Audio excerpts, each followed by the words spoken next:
எரேமியாவின் வாயினாலே கர்த்தர் சொன்ன வார்த்தை நிறைவேறும்படி. இப்ப இங்க எரேமியாங்கிற ஒரு தீர்க்கதரிசி இருக்கிறாரு.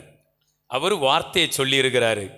அது என்ன வார்த்தை தெரியுமா? 70 வருஷம் சிறையிருப்பு முடிஞ்ச உடனே இஸ்ரேல் ஜனங்கள் என்ன பண்ணுவாங்க? திரும்ப எருசலேமுக்கு வருவாங்க. வந்து சாலமோன் கட்டினார் பார்த்தீங்களா ஆலயம், அதை நேபுகாத் நேச்சார் என்ன பண்ணிட்டாரு? இடிச்சு போட்டாரு. மறுபடி கட்டுவார். உங்கள் வாழ்க்கையிலையும் ஏதாவது காரியங்கள் இருந்தது, இடிக்கப்பட்ட மாதிரி இருந்தால் நீங்கள் சோர்ந்து போயிடாதீங்க. இடிக்கப்பட்டது அவ்வளவுதான் நினைச்சிடாதீங்க. இந்த காலம் மறுபடி கட்டப்படுகிற காலம். விழுந்து போன தாவீதின் கூடாரம் திரும்ப எடுப்பித்து கட்டப்படுகிறது. சபையா இருக்கட்டும், குடும்பங்களா இருக்கட்டும், உறவுகளா இருக்கட்டும், எதுனாலும் திரும்ப அது கட்டப்படுகிறது இயேசுவின் நாமத்தினால். Praise God. அப்ப எரேமியாவின் வாயினாலே கர்த்தர் சொன்ன வார்த்தை.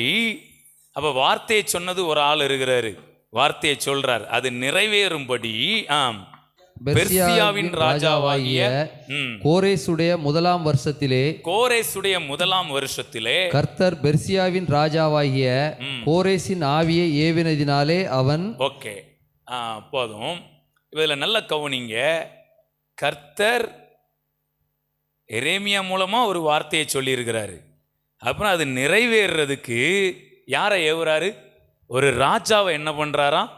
ஏவுறாரு. பாருங்களேன், பெர்சியாவின் ராஜாவாகிய கோரேசின் ஆவியை ஏவினதினாலே அவன் பரலோகத்தின் தேவனாகிய கர்த்தர் பூமியின் ராஜ்யங்களை எல்லாம் எனக்கு தந்தருளி யூதாவில் உள்ள எருசலேமிலே தமக்கு ஆலயத்தை கட்டும்படி எனக்கு கட்டளையிட்டிருக்கிறார். எனக்கு பாருங்க, நல்லா கவனிங்க. வார்த்தை யாருக்கு வந்துச்சு? எரேமியாவுக்கு வந்துச்சுது. இவ யாருடைய ஆவியை ஏவுறாரு? கோரேஸ் ராஜாவுடைய ஆவியை என்ன பண்றாரு? ஏன் அப்படின்னா, இந்த ஜனங்கள் எல்லாம் யாருடைய ஆளுகைக்குள்ள இருக்கிறாங்க? கோரேசுடைய ஆளுகைக்குள்ள இருக்கிறாங்க, பெர்சியாவுடைய ஆளுகைக்குள்ள. அப்போ இங்கே எரேமியா வார்த்தையை மட்டும் சொன்னால் இவங்க போய் என்ன பண்ண முடியாது? கட்ட முடியாது. அப்போ அங்கே இருக்கிற அதிகாரத்தில் இருக்கிற ராஜா சொல்லணும். அப்போ அவருடைய ஆவியை என்ன பண்ணுறாரு?